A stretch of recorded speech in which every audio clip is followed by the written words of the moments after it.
जयपुर से खबर है, भाजपा मुख्यालय में अब नहीं होगी जन सुनवाई। फिलहाल कार्यक्रम को स्थगित किया गया। संगठन स्तर पर की जाती थी जन सुनवाई। 13 जून से शुरू की गई थी जन सुनवाई। सप्ताह भर में 4 दिन ही हो पाई आमजन की सुनवाई। 5 उपचुनाव, विधानसभा सत्र, निकाय, पंचायत चुनाव के बाद फिर शुरू होगी जन सुनवाई। चलिए, हमारे साथ पॉलिटिकल एडिटर योगेश शर्मा जुड़े हैं। योगेश जी, देखिएगा, जानकारी मिल रही है मुख्यालय में अब नहीं हो पाएगी जन सुनवाई। क्या वजह रही कि अब स्थगित किया गया है जन सुनवाई को, और फिर पुनः कब शुरू किया जा सकेगा? चलिए, दोबारा जुड़ने का प्रयास करेंगे, लेकिन बताया जा रहा है कि सप्ताह भर में 4 दिन ही आमजन की सुनवाई हो पाई थी। अब 5 उपचुनाव, विधानसभा सत्र के बाद ही होगी शुरू। हमारे साथ पॉलिटिकल एडिटर योगेश शर्मा जुड़े हैं। योगेश जी, वजह बताइएगा, क्यों आखिरकार जन सुनवाई नहीं हो पाएगी? क्या किसी तरह की कोई परेशानी रही या फिर अन्य वजह, और कब पुनः शुरू होगी? देखिए शिखा, सबसे बड़ी बात तो यही है कि सदन का विधानसभा का सत्र शुरू होने वाला है। 3 तारीख से विधानसभा का सत्र का आगाज हो जाएगा। सभी मंत्री विधायक उस बजट सत्र के अंदर व्यस्त रहेंगे। दूसरी सबसे बड़ी बात की आने वाले समय 5 विधानसभाओं के उपचुनाव होने राजस्थान में, पंचायती राज के चुनाव भी होने हैं, निकायों के चुनाव भी होने हैं। तो भारतीय जनता पार्टी का संगठन भी उन कार्यों में व्यस्त रहेगा। तो यही कारण है कि नियमित तौर पर जो सुनवाई का कार्यक्रम है वो फिलहाल इन तमाम कारणों से बाधित रहेगा।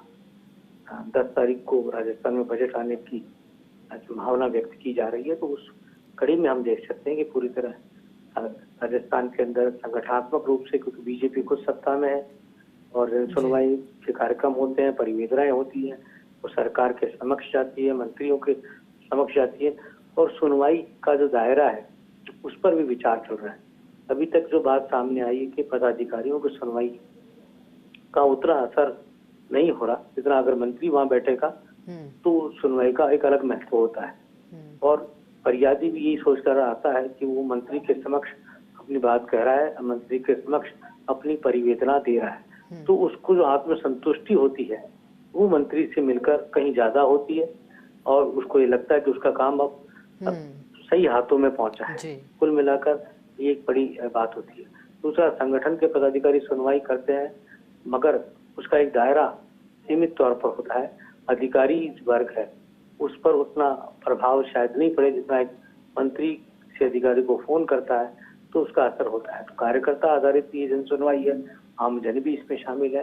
दूसरा, संगठनात्मक कारण, जैसे मैंने आपको कहा कि लगातार आने वाले समय में राजस्थान में, क्योंकि 365 दिनों में से तकरीबन 150 दिन तो ऐसे होते हैं जो चुनावी तौर पर कोई भी दल का जो संगठन होता है वो व्यस्त रहता है।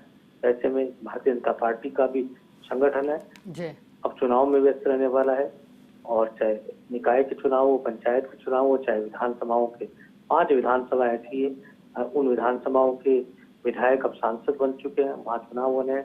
वहाँ पर अब कहा जा सकता पूरी तैयारी में बीजेपी का संगठन जुटेगा। जो पदाधिकारी सुनवाई कर रहे थे वो पदाधिकारी अब अलग अलग जिम्मेदारियों को संभालते हुए निचले स्तर पर नजर आएंगे।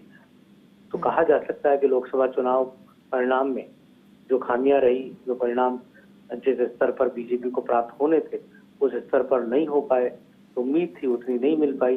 तो अब कोशिश बीजेपी की रहेगी कि आने वाले चुनाव में पुख्ता तौर पर पूरी रणनीति के साथ मैदान में उतरा जाए और कार्यकर्ताओं को मॉरल बूस्ट किया जाए, और सरकार की जो योजनाएं कम समय में भजनलाल सरकार ने जो काम किया उनको जनता तक पहुंचाने का काम किया जाए।